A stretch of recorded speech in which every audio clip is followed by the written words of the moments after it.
We are a worldwide church. One of the great sadnesses about a day like this is when we are reminded, and all we have to do is look into history, to see that much of the warfare, much of the violence, much of the hatred that has been generated in our world has been generated by Christians, one towards the other. Christians from a different denomination or family, Christians with a different interpretation of certain things. But it is a great, great sadness.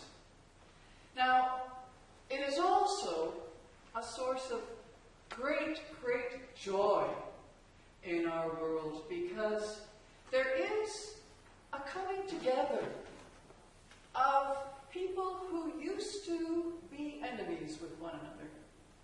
I'm talking about Christians who used to be enemies of one another, who excluded people from their gatherings in all kinds of different ways. And one of the ways, of course, in which almost all churches at one time or other excluded people was in the celebration of the Lord's Supper, our Holy Communion, our meal together, our symbolic meal. We excluded children. That's one of the reasons that we celebrate with children, because we don't ask children to understand the digestive system before we give them food. But there's also this thing that we all live with. Now, I know that marriage, love of one human being for another, has brought together some of those differences, some of those enmities. And there is something happening in our world right now. People from different denominations, Catholics and Protestants, who come together in marriage, no longer have to elope and go somewhere else, away from their family and away from their community, because they will be shunned. No. We are starting to build bridges, and we are starting to have ways in which we can find commonalities.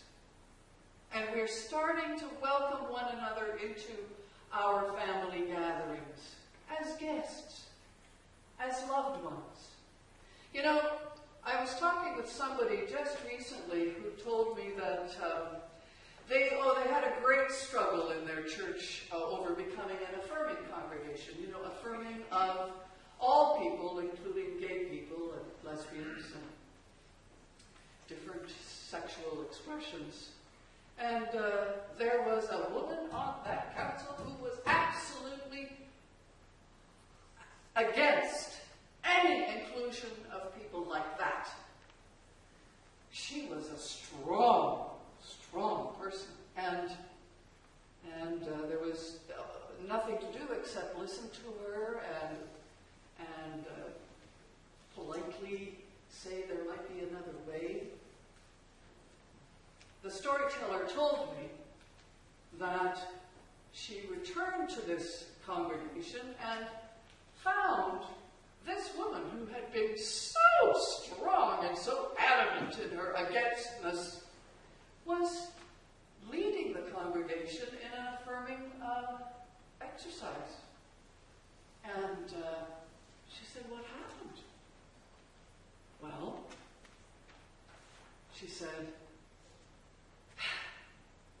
"God kept sending gay people into my life. Over and over again. I kept coming into my life, and that's how God changes us.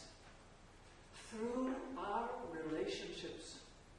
As soon as you have a daughter or a son, or as soon as you have a friend who starts to tell you about their life, whether they be gay, whether they be Catholic, whether they be Muslim,